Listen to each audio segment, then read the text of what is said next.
Uh, Welcome to today's Digital English second paper class. I have started recording the class as well, so please be attentive to the class. In the previous class, I taught you what is voice, and you have answered very well, uh, clearly that বাক্যে subject কাজ করে বা subject সম্পর্কে কোনো কিছু বলা হয় তাকে ভয়েস বলে। Just keep this in your mind, or you can memorize the English definition. Voice, I taught you voice is divided into two classes, active voice and passive voice. And a major difference between active and passive voice that you have already understood, that active voice subject কাজ করে আর passive voice subject কাজ করে না। আমরা এই জিনিসটাই মনে রাখবো। Just keep this in your mind. Active voice subject active থাকবে, মানে সে সাবজেক্ট থাকবে, সেই কাজটা করবে। আর প্যাসিভ ভয়েসে যে সাবজেক্ট থাকবে কাজ সে কাজটা করবে না। করবে না। হ্যাঁ, এই দুইটা জিনিস তুমি মনে রাখলে রাইট ফ্রম ভার্ব তোমার জন্য একদম সহজ হয়ে যাবে। শুধু নট অনলি ইন 6, একদম প্রত্যেক এরপর যত ক্লাসে তুমি উঠবা সব ক্লাসে তোমার এই থিওরিটা তোমাকে অনেক হেল্প করবে। তখন তোমার আব্দুল্লাহ স্যারের কথা মনে হবে, স্যার এই জিনিসটা খুব ভালো করে বুঝিয়েছিলেন। সত্যি কথা, তুমি দেখবে প্র্যাকটিক্যালি। কারণ আমরা তো টিচার, আমরা পড়াই, আমরা জানি যে স্টুডেন্ট কোন রুলটা কোথায় কত বেশি ফেস করে। ঠিক আছে, ওকে। আমরা এরপরে আরেকটা রুলস পড়িয়েছিলাম তোমাদেরকে, সেটা মুখস্থ করেছো? দেখি একজন বলো তো, general rules from active to passive, এটা কে বলতে পারবে? যে অ্যাক্টিভ থেকে প্যাসিভ পরিবর্তন করার সময়। স্যার আমি বলি, নাইমা বলবো? আচ্ছা বলো। হ্যাঁ, এ নাম্বার অ্যাক্টিভের অবজেক্ট, প্যাসিভের সাবজেক্ট হয়। B number subject and tense অনুসারে অক্সিলারি ভার্ব বসে। সি নাম্বার মেইন ভার্বের সর্বদা পাস্ট পার্টিসিপাল ফর্ম হয়। ডি নাম্বার অবজেক্টের আগে preposition by, at, with, to, in বসে। ই নাম্বার অ্যাক্টিভের সাবজেক্ট, প্যাসিভের অবজেক্ট হয়। হ্যাঁ, 5টা বেসিক রুল। সবাই একটু ভিডিও অন করো তো, সবাই ভিডিও অন করো। অনেকের ভিডিও অফ আছে, প্লিজ ভিডিও অন করো। ভিডিও অফ করে ক্লাস করবা না। হ্যাঁ, বাট বেশিরভাগের video of open, video on করো। এই 5টা বেসিক রুল, তোমাকে যদি অ্যাক্টিভ থেকে তুমি প্যাসিভ বা প্যাসিভ থেকে তুমি অ্যাক্টিভ করতে চাও, এটা হচ্ছে অ্যাক্টিভ থেকে প্যাসিভ। তাহলে অ্যাক্টিভ থেকে প্যাসিভটা পারলে প্যাসিভ থেকে অ্যাক্টিভ এমনিই পারবা। আগে অ্যাক্টিভ থেকে প্যাসিভটা শিখতে হবে। তো এই 5টা বেসিক রুল, যে অ্যাক্টিভের অবজেক্ট, প্যাসিভের কি হবে? সাবজেক্ট হবে। প্রথমেই অ্যাক্টিভের অবজেক্টটা বের করবো, অবজেক্টটা বের করে প্যাসিভের সাবজেক্ট বানিয়ে দিবা। তারপরে টেন্স আইডেন্টিফাই করতে হবে, টেন্স ডায়াগনোজ করতে হবে, করে সেই টেন্স অনুযায়ী অক্সিলারি ভার্ব বসাতে হবে। আর 3 নম্বর রুলটা হচ্ছে মূল ভার্বের পাস্ট পার্টিসিপাল ফর্ম হবে। কি হবে? প্যাসিভ মানে মূল ভার্ব পাস্ট পার্টিসিপাল ফর্ম। আর 4 নম্বর হচ্ছে অবজেক্ট একটা প্রিপোজিশন বসবে, তো বেশিরভাগ ক্ষেত্রে বাই বসে। আর ফাইনালি অ্যাক্টিভের সাবজেক্ট প্যাসিভের অবজেক্ট হিসেবে বসবে। এই 5টা নিয়ম মুখস্থ রাখতে পারবে না? রাখতে হবে। এটা এমনি শেখা হয়ে যাবে, এটা তুমি যখন প্র্যাকটিস করতে যাবে তখন এটা এমনি হয়ে যাবে। তারপর প্রথম দিকে তোমার এটা একটু শিখতে হবে, শিখলে তোমার অ্যাক্টিভ থেকে প্যাসিভ করা খুব সহজ হয়ে যাবে। এই 5টা রুল আমরা গত ক্লাসে আমি আলোচনা করেছিলাম, যেটা আমি একমাত্র বললাম। এরপরে হচ্ছে প্রোনাউনে কিছু পরিবর্তন হয়, যেমন আই থাকলে মি হয়ে যাবে, মি থাকলে আই হবে, উই থাকলে আস হবে, আস থাকলে উই হবে, ইউ থাকলে ইউ, ইউ দুইটা সাবজেক্ট অবজেক্ট ফর্ম একই রকম। হি থাকলে হিম, আবার হিম থাকলে হি, উল্টোটা হবে। শি থাকলে হার, হার থাকলে শি। দে থাকলে দেম, দেম থাকলে দে হয়ে যাবে। ইট থাকলে ইট, আর নাউন থাকলে নাউনই হবে, যে নাম থাকবে সেই নাম বসে যাবে। আচ্ছা, এর আগে আমরা একটু বেসিক কিছু আলোচনা শিখবো, তোমরা এগুলো লিখে নিবা। সাবজেক্ট কাকে বলে? কারণ অ্যাক্টিভ এবং প্যাসিভ ভয়েস যখন তুমি করবা, যেহেতু এটা সাবজেক্ট এবং অবজেক্টে পরিবর্তন করতে হবে, সেই ক্ষেত্রে তোমার সাবজেক্ট আইডেন্টিফাই করতে হবে, অবজেক্ট আইডেন্টিফাই করতে হবে, এবং ট্রানজিটিভ ইনট্রানজিটিভ ভার্ব চিনতে হবে। না হয় তুমি মানে অবজেক্ট খুঁজে বের করতে পারবা না। আর অবজেক্ট খুঁজে বের করতে না পারলে তুমি ভয়েসে করতে পারবা না, বা হয়তো করতে পারবা কিন্তু ভুল হয়ে যাবে। এজন্য আমরা প্রাইমারি, এটা আমাদের আউট অফ কনটেক্সট, বাট এটা যদি আমরা না শিখি ভয়েস আমরা করতে পারবো না, এর জন্য শিখতে হবে। সাবজেক্ট, বাক্যে যে কাজ করে বা যার সম্পর্কে কোনো কিছু বলা হয় তাকে সাবজেক্ট বলে। এটা তোমরা সেই ক্লাস 2-3 থেকে পড়ে আসছো। যেমন শি ইজ রিডিং এ বুক নাও, সে একটি বই পড়ছে। কে পড়ছে? কে পড়ছে? এর কথা বলো আমার সাথে। শি। হি এখানে হ্যাঁ, she, she is reading a বুক নাও, তাহলে এখানে কাজটা কে করছে? এখানে is reading she. a book এবং now. কার সম্পর্কে বলা হচ্ছে? শি। তার মানে এখানে শিটা হচ্ছে সি সাবজেক্ট। হ্যাঁ, যখন শি বাক্যে যে কাজ করে কাজটা কে করছে? শি। তার মানে শি এখানে সাবজেক্ট, এক কথায় শেষ। এরপরে ভার্বকে কে বা কি দ্বারা প্রশ্ন করে সাবজেক্ট পাওয়া যায়, এটা এই মাথায় রাখবা। যেমন যদি আমরা প্রশ্ন করি শি ইজ রিডিং এ বুক নাও, কে পড়ছে? কে পড়ছে? She. সে। She. হ্যাঁ, কে পড়ছে? সি মানে সে। She. তার মানে ব্যক্তি হলে কে আর বস্তু হলে কি? কে বা কি দ্বারা প্রশ্ন করে আমরা যে উত্তর পাবো সেটাই হচ্ছে সাবজেক্ট। কে দ্বারা প্রশ্ন করব যখন সাবজেক্ট ব্যক্তি হবে, আর কি দ্বারা প্রশ্ন করব যখন সাবজেক্ট বস্তু হবে। এবারে আসো, অবজেক্ট কাকে বলে? সাবজেক্ট দ্বারা যে কাজটি করা হয় তাকে অবজেক্ট বলে বা ক্রিয়ার কর্ম বলে। মানে সাবজেক্ট যে কাজটি করবে সেটাই হচ্ছে অবজেক্ট। ভার্বকে কাকে বা কি দ্বারা প্রশ্ন করে অবজেক্ট পাওয়া যায়। যেমন কে বা কি দ্বারা প্রশ্ন করে সাবজেক্ট পাওয়া যায়, আর তেমনি কে বা কাকে দ্বারা প্রশ্ন করে, কাকে বা কি দ্বারা প্রশ্ন করে অবজেক্ট পাওয়া যায়। কাকে বা কি দ্বারা, কাকে হচ্ছে ব্যক্তির ক্ষেত্রে আর কি হচ্ছে বস্তুর ক্ষেত্রে। যেমন দেখো এখানে উই ইট রাইস, আমরা ভাত খাই। আমরা কি খাই? ভাত খাই। তার মানে রাইসটা হচ্ছে এখানে কি সাবজেক্ট না অবজেক্ট? অবজেক্ট। অবজেক্ট। তবে এখানে একটু হ্যাঁ, একটা বোঝার একটা ভালো উপায় আছে। হ্যাঁ, অবজেক্টটা ঠিক ভার্বের পরেই বসে। অবজেক্টটা কোথায় বসে? ঠিক ভার্বের পরেই বসে। তবে তুমি রুলস অনুযায়ী শিখবা কাকে বা কি দ্বারা, হ্যাঁ কাকে বা কি দ্বারা প্রশ্ন করে আমরা যে উত্তরটা পাবো সেটাই অবজেক্ট। ওকে, এবার আসো ট্রানজিটিভ ভার্ব কাকে বলে? যে ভার্বের অবজেক্ট থাকে তাকে ট্রানজিটিভ ভার্ব বলে। কারণ আমরা শুধু ট্রানজিটিভ ভার্বেরই প্যাসিভ করে থাকি, ইনট্রানজিটিভ ভার্বের প্যাসিভ হয় না। ইনট্রানজিটিভ ভার্বেরও প্যাসিভ হয়ে থাকে যদি ইনট্রানজিটিভ ভার্বকে ট্রানজিটিভ বানিয়ে তারপরে প্যাসিভ করা হয়। সো মূলত ট্রানজিটিভ ভার্বেরই প্যাসিভ হয়ে থাকে, ইনট্রানজিটিভ ভার্বের নয়। এবার আসো, যে ভার্বের অবজেক্ট থাকে তাকে ট্রানজিটিভ ভার্ব বলে। ট্রানজিটিভ ভার্ব হতে হলে শর্তটা কি? অবজেক্ট থাকতে হবে। যদি অবজেক্ট না থাকে তাহলে সে ট্রানজিটিভ ভার্ব হবে না। যেমন উই ইট রাইস, এখানে ইট ভার্বের অবজেক্ট আছে না? Yes sir. হ্যাঁ, ইট ভার্বের অবজেক্টটা কি এখানে? Sir rice. রাইস। ইট ভার্বের অবজেক্ট হচ্ছে এখানে রাইস। তার মানে ইট এখানে কি ভার্ব? Transitive verb. কারণ আমরা কি খাই? ভাত খাই। তার মানে কি দ্বারা প্রশ্ন করে আমরা এখানে অবজেক্ট পাচ্ছি, আর অবজেক্ট থাকলেই ওই ভার্বটা কি হবে? ট্রানজিটিভ হবে। এবারে আসো ইনট্রানজিটিভ ভার্ব। যে ভার্বের অবজেক্ট থাকে না তাকে ইনট্রানজিটিভ ভার্ব বলে, অবজেক্ট থাকবে না। যেমন birds are flying in the sky, এখানে আর ফ্লাইং ভার্বকে কি দ্বারা প্রশ্ন করো তো? কি উড়ে? কি উড়ে? বার্ডস। এখানে সাবজেক্ট, কিন্তু অবজেক্ট কি আসতেছে? অবজেক্ট কি আসতেছে? আসছে না। কাকে উড়ে? এখানে যদি আমরা কি বা কাকে দ্বারা প্রশ্ন করি তাহলে কোনো উত্তর আসছে না। যদি বার্ডস আসে তাহলে বার্ডসটা কিন্তু সাবজেক্ট, কিন্তু কোনো অবজেক্ট আসতেছে না। তার মানে এখানে আর ফ্লাইং ভার্বের কোনো অবজেক্ট নেই। এখানে আর ফ্লাইং ভার্ব কোনো অবজেক্ট নেই। এখানে ইন দ্য স্কাইটা হচ্ছে কমপ্লিমেন্ট বলা হয়, বা ইন কে প্রিপোজিশন ধরলে দ্য স্কাইটা হচ্ছে ইন প্রিপোজিশনের অবজেক্ট, কিন্তু সরাসরি আর ফ্লাইং ভার্বের কোনো অবজেক্ট নাই। আর যদি অবজেক্ট না থাকে তাহলে ওই ভার্বের প্যাসিভও কখনো হবে না। আমরা উই ইট রাইস এটাকে প্যাসিভ করতে পারবো, কিন্তু birds are flying in the sky এই সেন্টেন্সটাকে প্যাসিভ করা যাবে না। কারণ হচ্ছে এখানে আর ফ্লাইং ভার্বের কোনো অবজেক্ট নেই, আর আর ফ্লাইং ভার্ব হচ্ছে ইনট্রানজিটিভ ভার্ব, আর ইনট্রানজিটিভ ভার্বের প্যাসিভ হয় না। ওকে, আশা করি এই পেজটা তোমাদেরকে অনেক হেল্প করবে ভয়েস বুঝতে বা অন্যান্য গ্রামাটিক্যাল টপিক বুঝতে সাহায্য করবে। I am going to the next page. Sir, আমি আপনার গত যে ক্লাসটা ছিল না ফিউচার টেন্সের উপরে, হ্যাঁ ওই ক্লাসটা আমি করতে পারিনি। হ্যাঁ, ওটা ইউটিউবে দেওয়া আছে, দেখে নিবা। ঠিক আছে, ফুল ক্লাস দেওয়া আছে, ওখানে দেখে নিবা।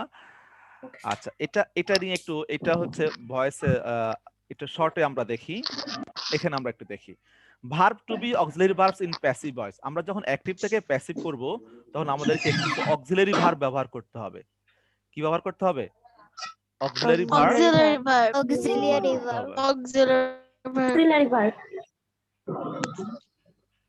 ওকে, সেই অক্সিলারি ভার্ব গুলো কি সেটা আমরা এখন দেখব। অ্যাক্টিভ ভয়েস, যদি অ্যাক্টিভ ভয়েস প্রেজেন্ট ইনডিফিনিট থাকে তাহলে প্যাসিভ ভয়েস আমরা কি ব্যবহার করব? এম ইজ আর।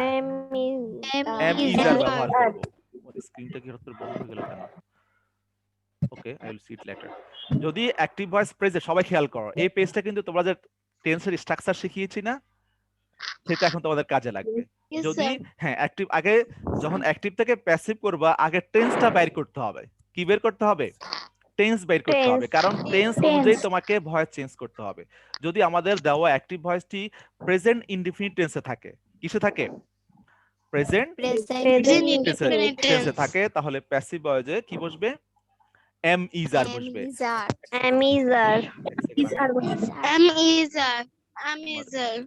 হ্যাঁ, এবার ঠিক আছে। না, আমি নিজে বন্ধ করছিলাম, একটু স্ক্রিন শেয়ারিং বন্ধ হয়ে গিয়েছিল।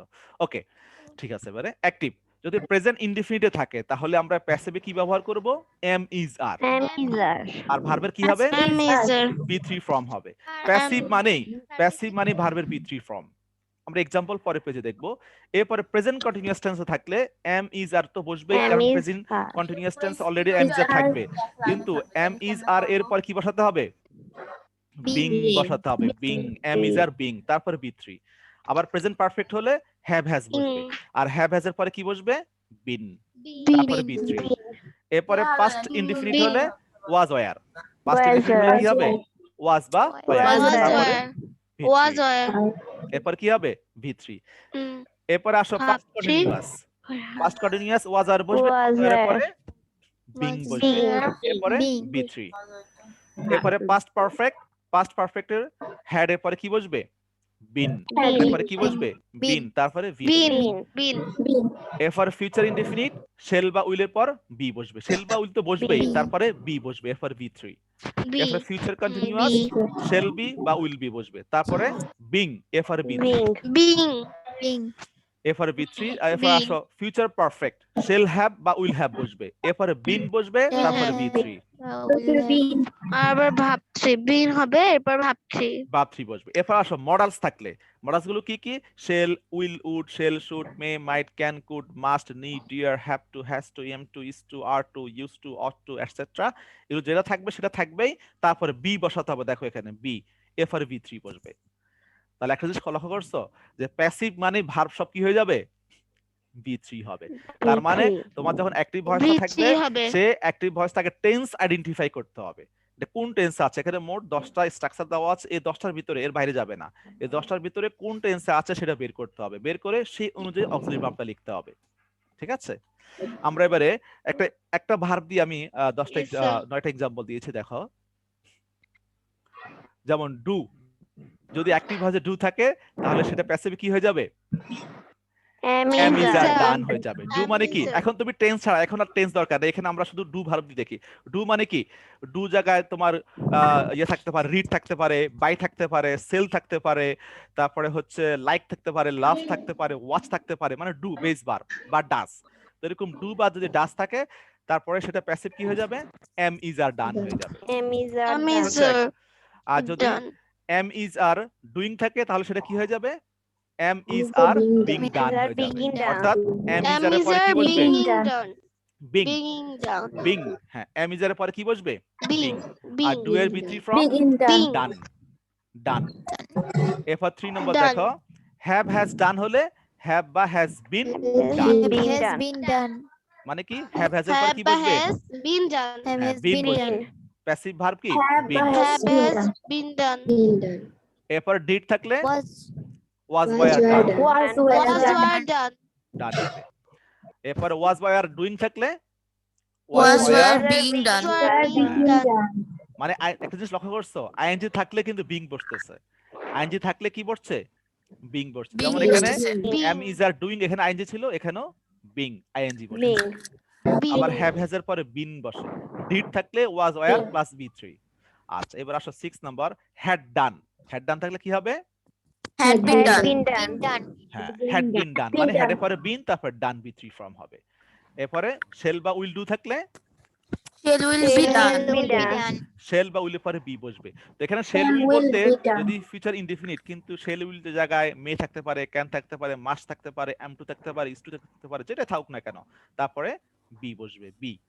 এগুলো এই দুইটা পেজ ভালো করে পড়লো, বাসায় খাতায় লিখে একদম মুখস্থ করে ফেলবো, যাতে সারা জীবন কাজে আসবে আর ভুল হবে না, সবাইকে বলছে। এরপরে শেল অথবা উইল বি ডুইং থাকলে কি হবে? শেল উইল বি বিগিং ডান। হ্যাঁ, শেল উইল বি বিগিং ডান। বিং, উচ্চারণটা বিং হবে, বিং। শেল উইল বি বিগিং, হ্যাঁ, বি বিং ডান। তার মানে এখানেও আইএনজি আছে, দেখছো, লক্ষ্য করছো, এখানেও কিন্তু আইএনজি আছে, আইএনজির কারণে এখানে বিং বসেছে। এরপরে আসো, শেল বা উইল হ্যাভ থাকলে কি হবে? Shall will be have done. Be আসবে না, শেল বা উইল হ্যাভ থাকবে, তারপরে বিন বসবে, এই যে বিন। এখানে যে অক্সিলারি ভার্বটা আছে সেটা থাকবে, তারপরে বসবে কি? বিন। বিন, হ্যাঁ। এটা কিন্তু আমাদের শেষ, এই 9টা স্ট্রাকচার, 9টা টেন্স। আর বাকি যে 3টা টেন্স আছে, present perfect continuous, past perfect continuous, future perfect continuous, এগুলোর ভয়েস হয় না, এজন্য এগুলো আমরা শেখার দরকার নেই। এই 9টারই ভয়েস হয়ে থাকে। খাতার মধ্যে যে স্ক্রিনশট সব লেখা আমি দেখি তো। ওকে, এবারে আসো অ্যাসার্টিভ সেন্টেন্স। আমরা শুধু অ্যাসার্টিভটাই শিখবো আজকে, আমরা এটাই প্র্যাকটিস করবো চ্যাট বক্সে। এখানে আগে স্ট্রাকচারটা দেখবো। ওই যে পাঁচটা যে রুলটা আমি দিয়েছি, অ্যাক্টিভের অবজেক্ট, প্যাসিভের সাবজেক্ট হবে, তারপরে হচ্ছে টেন্স অনুযায়ী অক্সিলারি ভার্ব বসবে, মূল ভার্বের বি3 ফর্ম হবে, এরপরে হচ্ছে বাই বসবে, এরপরে হচ্ছে অ্যাক্টিভের সাবজেক্ট প্যাসিভ অবজেক্ট হবে। সেটাকে আমি এখন একটা স্ট্রাকচারের মাধ্যমে দেখাবো। তো আমরা এটা শিখলে আমাদের রাইট ফর্ম ভার্ব শিখতে খুব সহজ হবে। আর আমাদের হাফ ইয়ারলি পরীক্ষার পর তো এমনি ভয় আছে, তখন তো এমনি শিখতে হবে বিস্তারিত। এখন থেকে প্র্যাকটিস করলে তখন আর এত বেশি বার্ডেন হবে না। এবার আসো সেই স্ট্রাকচার, সেই পাঁচটা রুল একটা স্ট্রাকচারের মাধ্যমে তুমি এটাকে টেন্সের মতো করে মুখস্থ করে ফেলতে পারো। Object of active voice as subject. Object of active voice as subject মানে অ্যাক্টিভ ভয়েসের অবজেক্ট কি হয়ে যাবে? যখন আমরা প্যাসিভ করব Subject. সাবজেক্ট হয়ে যাবে। অ্যাসার্টিভ সেন্টেন্স কেন লিখেছি? কারণ assertive sentence, interrogative sentence, imperative sentence, এই তিনটা সেন্টেন্সের প্যাসিভ হয়ে থাকে। তার মানে ভয়েসটা হচ্ছে টেন্স এবং সেন্টেন্স দুইটার সাথে রিলেটেড। ভয়েসটা হচ্ছে টেন্স এবং সেন্টেন্স দুইটার সাথেই টেন্স এবং সেন্টেন্স এই দুইটার দুইটার সাথে সাথে রিলেটেড। রিলেটেড। হ্যাঁ, তার মানে অ্যাসার্টিভ সেন্টেন্সের এক ধরনের স্ট্রাকচার, ইন্টারোগেটিভের আরেক ধরনের স্ট্রাকচার, আবার ইম্পারেটিভ এক ধরনের স্ট্রাকচার। তবে সব ক্ষেত্রেই অক্সিলারি ভার্ব কিন্তু একই এবং ভার্বের ফর্ম হবে, এটা কিন্তু ঠিক আছে, হয়তো একটু স্লাইট ডিফারেন্স আছে। ওকে, তাহলে যখন আমরা অ্যাসার্টিভ sir. সেন্টেন্সকে প্যাসিভ করব, তখন অবজেক্ট অফ অ্যাক্টিভ মানে অ্যাক্টিভের অবজেক্টকে আমরা প্যাসিভে সাবজেক্ট বানিয়ে দিব, ঠিক আছে, অ্যাজ সাবজেক্ট। তারপরে বি ভার্ব মানে কি? Auxiliary verb. টেন্স অনুযায়ী আমরা টেন্স আইডেন্টিফাই করব। যদি প্রেজেন্ট টেন্স হয় তাহলে আমরা অ্যামিজার লিখবো, প্রেজেন্ট কন্টিনিউয়াস টেন্স হলে অ্যামিজার পরে বিং বসাবো, প্রেজেন্ট পারফেক্ট হলে হ্যাভ হ্যাজ এর পরে বিন বসাবো। এভাবে বি ভার্ব বসাতে হবে। তারপরে মূল ভার্বের বি3 ফর্ম হবে। মূল ভার্বের কি হবে? বি3 ফর্ম। অ্যাক্টিভে যে ফর্ম থাকুক না কেন, তুমি প্যাসিভে কি করবা? সেটাকে বি3 ফর্ম বানিয়ে দিবা, মানে পাস্ট পার্টিসিপল, সংক্ষেপে বি3 মানে পাস্ট পার্টিসিপল ফর্ম। এরপরে বাই বসবে, তো বেশিরভাগ ক্ষেত্রেই বাই বসে, 99% ক্ষেত্রেই বাই বসে, এজন্য আমি এখানে বাইটা লিখে দিয়েছি। আর টু, উইথ এগুলো কয়েকটা স্পেসিফিক ভার্বের সাথে বসে। এরপরে subject of active voice as object মানে অ্যাক্টিভের সাবজেক্ট প্যাসিভের অবজেক্ট হিসেবে বসবে। তারপরে বাকি অংশ থাকলে বসবে, না হলে নাই। ঠিক আছে, I am repeating the structure. প্রথমে আমরা কি করব? Object of active voice as subject মানে অ্যাক্টিভের অবজেক্টকে আমরা প্যাসিভের সাবজেক্ট বানিয়ে দিব। তারপর আমরা টেন্স অনুযায়ী অক্সিলারি ভার্ব বসাবো, এরপরে মূল ভার্বের পাস্ট পার্টিসিপল ফর্ম করব, তারপরে বাই বসাবো, তারপরে অ্যাক্টিভের সাবজেক্টকে প্যাসিভের অবজেক্ট হিসেবে বসাবো। তারপরে বাকি অংশ থাকলে বসাবো, না থাকলে নাই। I broke the glass. I broke the glass কোন সেন্টেন্সে আছে? ডাগলাস। এই অ্যানসারটা পরে, কেউ পারলে হয়তো পারতে পারে অনেকে। অ্যানসারটা পরে, আমরা আগে একটু এক্সপ্লেইন করি। আই ব্রোক দ্য গ্লাস এটা আছে অ্যাসার্টিভ সেন্টেন্স। আর কোন টেন্সে আছে? Past. Past indefinite.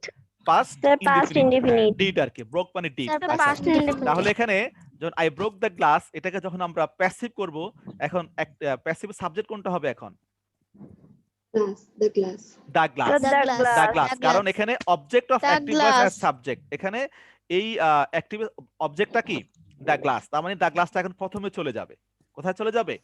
প্রথমে চলে যাবে। প্রথমে the glass এরপরে broken প্রথমে। by me. হ্যাঁ, এরপরে ব্রোক কোন টেন্সে আছে? প্রথমে চলে যাবে।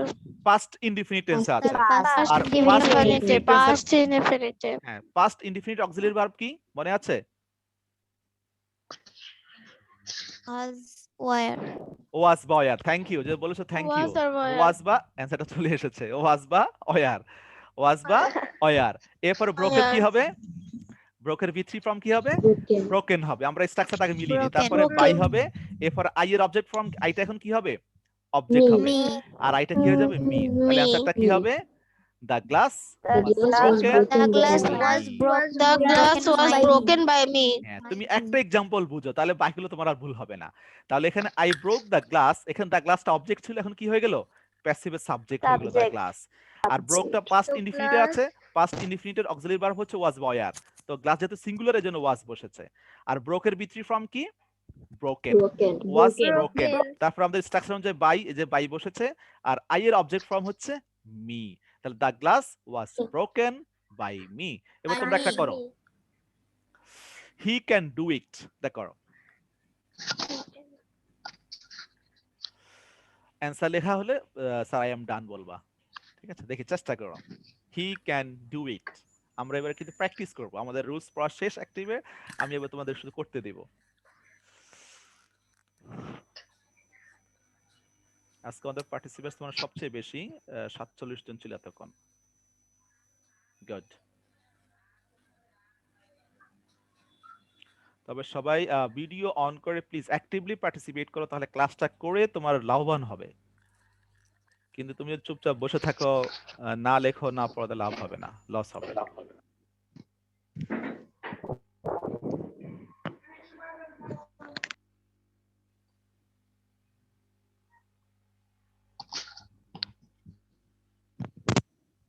স্যার স্যার বলতে পারি? Sir, done. Done. Okay, please Mehjabin wanted to tell first. Okay Mehjabin tell. আমি আগে বলি। Sir the work done by him. He can do it. Sir, এখানে তুমি এমন- দা ওয়ার্ক কোথায় পেয়েছো? Sir, আমি বলি হ্যাঁ বলো। is আমি done বলবো। by him. হ্যাঁ আরেকজন বলো তো। It can done by him. Sir আমি নাইমা বলবা, বলো। It can be done by him. It can be done by him. হ্যাঁ নাইমা, থ্যাংক ইউ, নাইমাটা হয়েছে। তার মানে হি ক্যান ডু ইট, এখানে ইটটাকে আমরা কি বানাবো? অ্যান্সারটা দেখো, it can be done by him. যাদের একটু ভুল হয়েছে ঠিক হয়ে যাবে, কাছাকাছি গেছো তোমরা, থ্যাংক ইউ। তাহলে ইটটা এখানে অবজেক্ট ছিল, এখন সাবজেক্ট হয়ে যাবে। ইটের সাবজেক্ট এবং অবজেক্ট ফর্ম দুটো একই। এরপরে ক্যান আছে, ক্যান বসে যাবে। আর ক্যানের পরে কি বসবে? বি বসবে। বি। ওই যে আগের পেজ স্ট্রাকচার গুলো আছে, এগুলো অনেকে এখনো শেখো নাই, যারা মাত্র আজকে পড়াইলাম, তো আজকে বাসায় শিখে ফেলবে এগুলো। ক্যান হচ্ছে মডালস, মডালসের পরে বি বসে, বি বসালাম। আর ডু এর বি3 ফর্ম কি? ডান। ডু এর বি3 ফর্ম Done. কি? Done. Do Done. Did done. তারপরে যে বাই, বাই বসবে। এরপরে হিয়ার অবজেক্ট ফর্ম কি? হিম। Him. তারপরে it can be Him. Done by him. আরেকটা করো, she bought the book yesterday. এটা করো, আশা করি এটা সবার হবে। স্টারডেকে শেষে রাখতে পারো, নো প্রবলেম। তুমি শি বট দ্য বুক এটাকে চেঞ্জ করো। সবাই please kindly everybody write down the answer.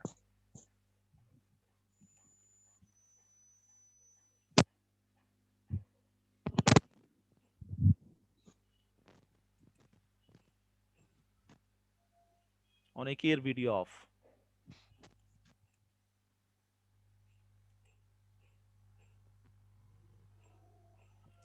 K? Jahan, roll 260।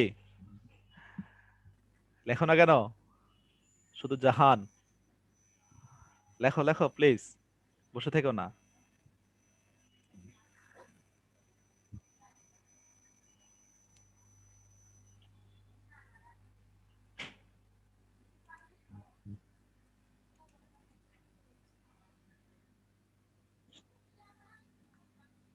হ্যাঁ জান্নাত, Done.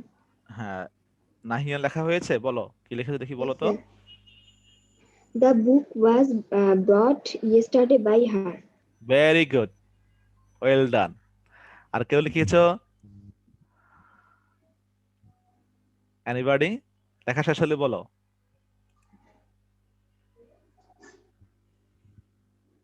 অবজেক্টকে সাবজেক্ট বানাও, টেন্সের যে অক্সিলারি ভার্ব বসাও, তারপর বি3, এরপরে বাই, তারপর অবজেক্টকে সাবজেক্টকে অবজেক্ট বানিয়ে দাও, এরপর স্টার্টে লিখে দাও। স্যার আমি বলি নামা বলবা, বলো। The book was bought by her yesterday. Very good. আর কার হয়েছে? স্যার আমারও হয়েছে। হ্যাঁ স্মিথ জাহান, বলো। The book bought by her yesterday. Auxiliary verb কোথায় স্ট্রাকচার স্যার অনুযায়ী? আমার হয়েছে রোল হ্যাঁ 5 মালিহা, মালিহা বলো। হ্যাঁ the book was bought by her yesterday. Very good, thank you. Smith Jahan তুমি অক্সিলারি ভার্ব দাও নাই, এই জন্য ভুল হয়েছে। কারণ স্ট্রাকচার ফলো করতে হবে। এখানে অ্যাসার্টিভ সেন্টেন্সে স্ট্রাকচারটা দেওয়া আছে, এটা একদম মুখস্থ করে ফেলবা। Object of active voice as subject, এরপরে বি ভার্ব মানে অক্সিলারি ভার্ব। স্যার আমি বলি হ্যাঁ বলো। the book was bought sir by আমি বলি her yesterday. হ্যাঁ আর বলা লাগবে না, অনেকে বলেছো, thank you all. The book was bought, এখানে দ্য বুকটা ছিল অবজেক্ট, এখন কি হয়েছে? সাবজেক্ট। এরপরে বট হচ্ছে ভার্বের পাস্ট ফর্ম, আর পাস্ট ফর্ম থাকলে অক্সিলারি ভার্ব কি হবে? ওয়াজ হবে। আর যেহেতু ওয়াজ বয়ার হবে, যেহেতু সিঙ্গুলার এই জন্য ওয়াজ বসেছে। আর বটের বি3 ফর্ম বট হবে। এরপরে বাই, শি এর অবজেক্ট ফর্ম হচ্ছে হার, এরপর yesterday. The book was bought by her yesterday, অথবা the book was bought yesterday by her. আচ্ছা আমি এবারে এটা বোর্ডে কয়েকটা করতে দিই। হ্যাঁ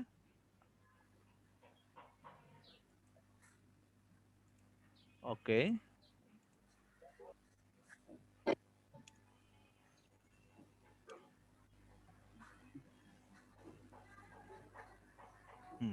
এটাকে প্যাসিভ করো। দেখা যাচ্ছে না লেখা? Yes, sir. দেখা যাচ্ছে। হুম।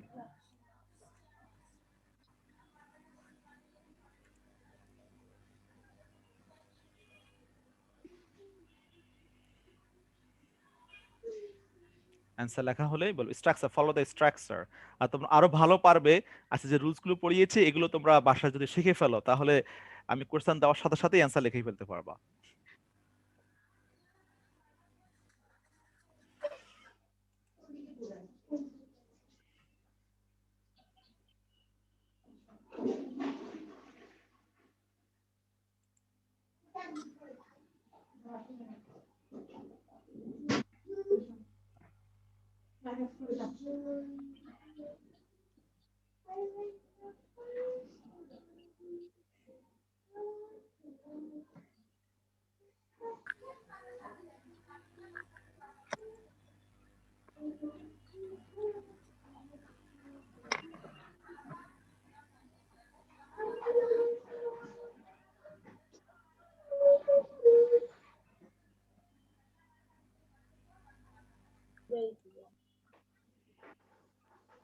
Sir, ice cream is loved by her. Ice cream is Loved by her. Loved by her. Loved by her. Loved. Thank you.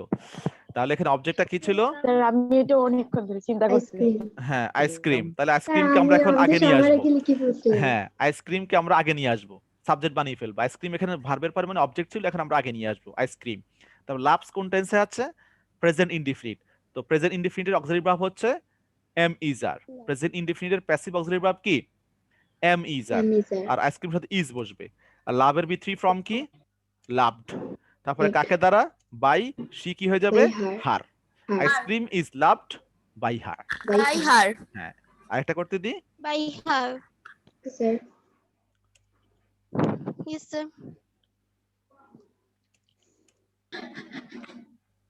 হ্যাঁ এটা করো।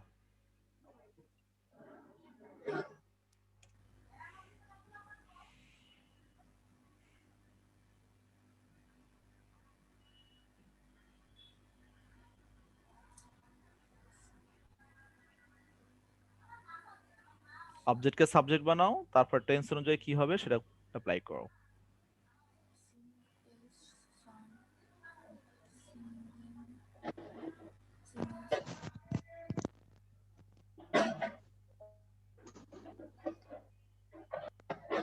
Done. নাহিয়ান লেখা শেষ? Yes, sir. দেখি কি লিখেছে বলো তো। A song is being sung by her. Anybody else? লেখা শেষ স্যার হলে বলো। আমি নাইমা বলো। A song is being sang by her. স্যাং, ভার্বুল হচ্ছে। নাহিয়ানেরও ভার্বুল হয়েছে। Sir, হ্যাঁ বলো। sir, a song is being sung by her. Yes, a song is being sir sung. আমি ওটা লিখেছি। হ্যাঁ এ সং অবজেক্ট ছিল, সাবজেক্ট হয়ে যাবে, এরপরে ইজ ইজ বসে যাবে। যেহেতু এখানে সিঙ্গিং আইএনজি আছে তার মানে কি বসবে এখন? বিং বসবে। যখন ভার্বের সাথে আইএনজি থাকবে তখন প্যাসিভে বিং বসাবো অক্সিলারি ভার্বের পরে। এ সং ইজ বিং, আর সিং এর বি থ্রি ফর্ম হচ্ছে কি? সাং। সি কি হয়ে যাবে? Sung. Her. A song is being sung by her. শেষ। Sung. হ্যাঁ আরেকটা করো।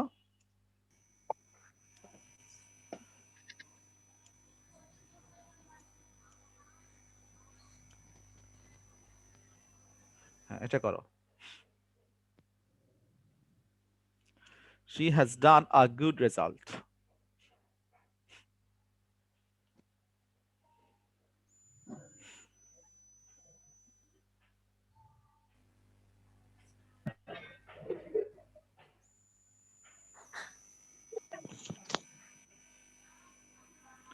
Please, everybody, don't sit idle. Do the CW for your betterment.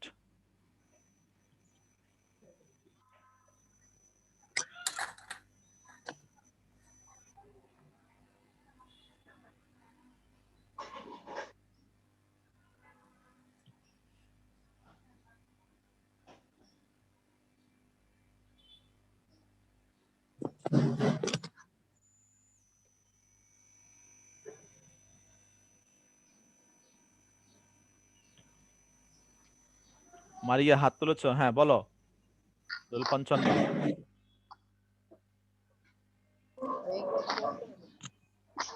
যাদের লেখা স্যার হয়েছে, আমি বলতে পারি হ্যাঁ বলো surely. a good result has been done by her. Thank you. Jannatul Al Mawa, এত কঠিন নাম, জান্নাতুল উপর আবার আল দিয়েছো। জান্নাতুল মাওয়া, হ্যাঁ আর লাগবে না ওখানে। আচ্ছা, এ গুড রেজাল্ট অবজেক্ট কি ছিল এখানে? এ গুড রেজাল্ট। হ্যাঁ, এ গুড রেজাল্ট এখন সাবজেক্ট হয়ে যাবে। তারপর এখানে হ্যাজ ছিল মানে প্রেজেন্ট পারফেক্ট, তার মানে এখানে হ্যাভ হ্যাজ বসবে, যেহেতু এটা সিঙ্গুলার হ্যাজ হবে। হ্যাভ হ্যাজ এর পরে কি বসবে? বিন। স্ট্রাকচার গুলো মুখস্থ করে ফেলবা, ঠিক আছে, যে কোন টেন্সে কি অক্সিলারি ভার্ব বসে এবং তারপরে প্যাসিভে কি যুক্ত হবে, তাহলে আর ভুল হবে না। A good result has been, মানে হ্যাজ মানে প্রেজেন্ট পারফেক্ট, আর হ্যাভ হ্যাজ এর পরে প্যাসিভে বিন বসে, এজন্য আমি বিন বসিয়েছি। আর ডান তো এখানে বি3 ফর্ম অলরেডি আছে, ডান কাকে দ্বারা? বাই, আর সি কি হয়ে যাবে? Her, by her. A good result has been done by her. She made a mistake. কি হবে এটা? এটা আমরা করে ফেলি, Sir. আমাদের 1 মিনিট সময় আছে। She made a mistake, এখন অবজেক্ট কি? A mistake, এটাকে আমরা সাবজেক্ট বানিয়ে ফেললাম। A mistake. Made হচ্ছে past indefinite tense, আর past indefinite tense এর অক্সিলারি ভার্ব গুলো কি? Missed had I had made by her. Was বা were, was বা were, হ্যাঁ তাহলে And was হবে। মিস্টেক সিঙ্গুলার was হবে। was. আর মেড এর বি3 ফর্ম মেড এই কাকে দ্বারা? With. By her. By her. And তাহলে তোমাদেরকে এখন যেটা করতে হবে সেটা made by হচ্ছে her. কোন টেন্সে কি অক্সিলারি ভার্ব বসে সেটা মুখস্থ করতে হবে, তাই না? আর এটা By মাথায় her. রাখতে হবে ভার্বের পাস্ট পার্টিসিপল ফর্ম হবে, আর ভার্বের পাস্ট পার্টিসিপল ফর্মটা জানা থাকা লাগবে। এটা আমাদের অনেকগুলো ভার্ব শিখতে হবে, আমাদেরকে বই দেখে দেখে আমাদেরকে ভার্ব শিখতে হবে, ঠিক আছে, যে ভার্বগুলো আমরা ফার্স্ট পার্টিসিপল ফর্ম জানি